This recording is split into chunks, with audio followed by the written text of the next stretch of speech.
Vous avez souvent entendu des phrases telles que « nous allons devenir agiles, il nous faut un Scrum Master » ou encore « nous sommes agiles, nous faisons des délits, nous avons un backlog de produits », etc. Au final, agilité et Scrum semblent être une sorte de spaghetti où les termes et les pratiques semblent interchangeables. Dans cette vidéo, nous allons démêler tout cela. Bienvenue à toutes et à tous, vous êtes sur la chaîne Agitips qui ambitionne d'aider les personnes qui débutent dans l'agilité et dans Scrum. Pourquoi cette confusion entre Scrum et agilité? Scrum, est-ce agile? La réponse est « ça dépend ». Oui, je sais, c'est la réponse préférée des agilistes et des Scrum Masters, mais donnez-moi une chance de m'expliquer. Agilité avant Scrum? Scrum a été créé avant l'agilité. Scrum date des années 1990 et l'agilité 2001. Deux des signataires du manifeste agile, la Bible de l'agilité, sont les créateurs de Scrum. On peut donc en déduire que l'agilité a été influencée par Scrum. Scrum ne découlant pas directement de l'agilité, appliquer le mindset agile est donc différent de mettre en place le framework Scrum. Par ailleurs, appliquer les pratiques agiles ne fait pas de vous une entreprise ou une équipe agile. Vous risquez de faire ce que l'on appelle l'agilité mécanique, c'est-à-dire sans l'essentiel de l'agilité. L'état d'esprit n'est ni appliqué ni compris et se traduit souvent par des résultats à court terme et non à long terme. Un autre élément dont il faut tenir compte dans la différence entre Scrum et Agile et qui cause cette confusion est le vocabulaire.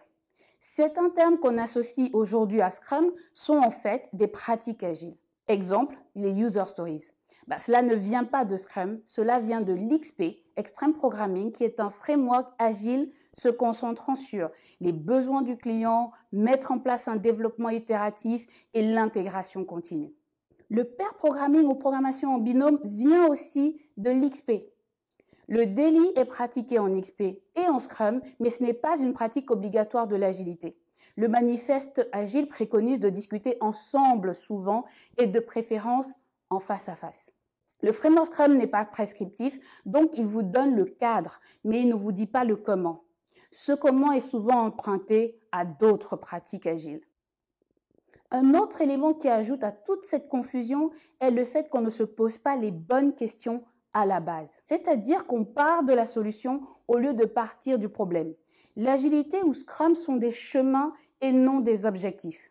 Quel est le problème que vous cherchez à résoudre? Qu'est-ce qui pourrait vous aider à le résoudre? L'agilité, Scrum, Kanban, le cycle en V?